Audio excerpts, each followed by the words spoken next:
Hi, it's Terry Ryder from Hotspotting, still in Perth, spending a couple of days here meeting people, having a look around the market and finding a very, very interesting place in terms of real estate activity at the moment.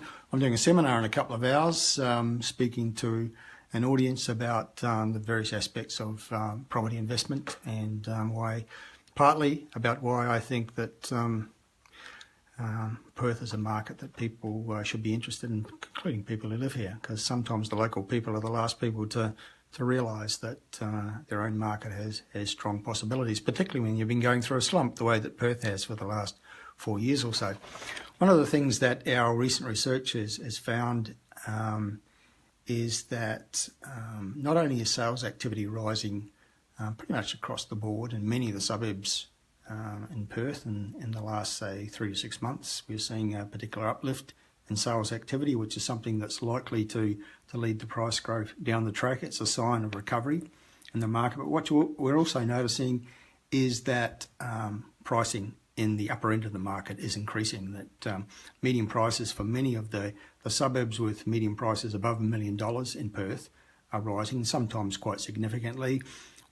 I do make allowance for the fact that median price data can be very misleading, so I don't think values are rising 15 or 20% in some of these markets as the median price data suggests that it is, but there is definitely increases in values in those prestige suburbs, and that's confirmed by some of the local people, buyers agents, valuers, etc., who operate in the Perth market and have been here for a long time and understand what's going on in the Perth market.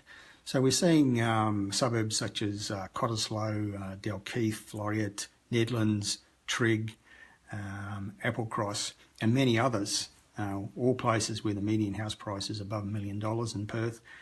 We've seen in the last 3 months and also in the last 12 months some quite strong increases in the median prices of those places.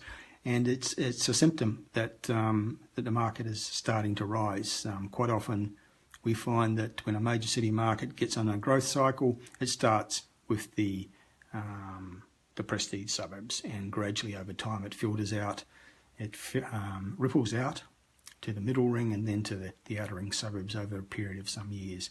We saw that happen in Sydney and Melbourne and the booms that they've had recently, and the fact that the upper end markets in Perth are starting to show that kind of uplift is just another piece of evidence that Perth is about to enter a recovery phase. So it's a market to watch, and I'm going to be talking about that tonight at my Perth seminar at City West Reception starting at 6:30. So if you're in Perth and want to come along, it's not too late to be part of it. That's it for now. Terry Ryder in Perth, signing off. Talk to you all again soon.